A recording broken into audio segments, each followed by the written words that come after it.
नमस्कार. दिनांक 23 एप्रिल. कथेचं शीर्षक आहे इतक्यांची भाजी करून खाल्ली असती. एक वेळ वडाखाली असता महाराजांचा वृत्तिक्षोभ झाला. कोणाजवळ येऊ देईनात. ते पाहून तेथे असणाऱ्या एका अभाविकाने टिप्पणी केली. हे साधू म्हणवतात, मग यास राग कशास पाहिजे.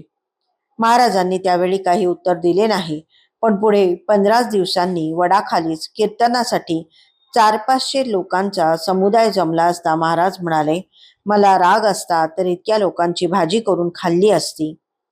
महाराज विशाल सागरासारखे आहेत.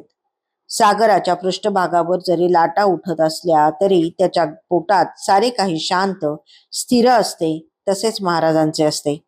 जगात कुठे काही अन्याय घडत असल्यास त्यांचा इकडे वृत्तिक्षोभ होत असे. म्हणजेच या घटनेचे पडसाद त्यांच्या वृत्तीत उमटत असत. स्वामी सुत मुंबईस आणि चोळाप्पा खेडमपुरास असता त्यांचे अंतकाळ ओढवले. तरीही महाराज इकडे अक्कलकोटास उदास उदास झाले होते.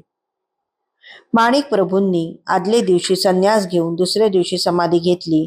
त्यावेळी महाराज नेहमीहून अधिक गंभीर होते. पंढरपूरच्या विठोबाचा पाय कोण्या दुष्टाने मोडला तेव्हा इकडे महाराजांच्या डोळ्यात पाणी आले. लक्ष्मण कोळ्याचे जहाज समुद्रात बुडू लागल्याची जाणीव महाराजांना अक्कलकोटात झाली, तशी नाशिकला किमयागार स्वामी भक्तांच्या जीवावर उठल्याची जाणीवही त्यांना झाली. त्यासरशी त्यांची द्वेषयुक्त हालचाल अशी झाली की इकडे किमयागार लाथ बसल्यासारखा हेलपाटला, अशी कितीतरी उदाहरणे देता येतील. पण हा त्यांचा खराखुरा राग नसे. या साऱ्या वृत्तिक्षोभाची कारणे इतर कोणास कळणे शक्यच नसे. ज्या गृहस्थाने महाराजांच्या वृत्तिक्षोभावर टीका टिप्पणी केली तो त्याचा उथळपणाच होता. पण गढुळलेले पाणी निवळण्यासाठी तातडीने काही करण्याची गरज नसते.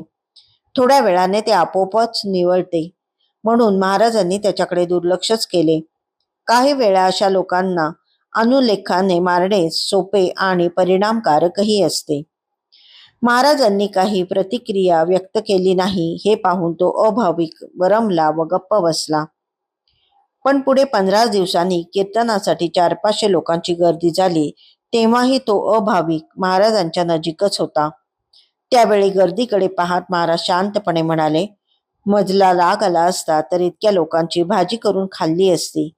महाराजांना खराच राग येता तर खरोखरीच ते प्रलयंकारी झाला असता.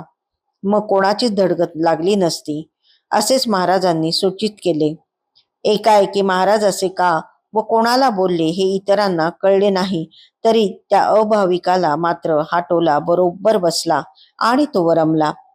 अशा प्रकारचा भोचकपणा करण्याचे धाडस पुन्हा त्याच्याने झाले नाही.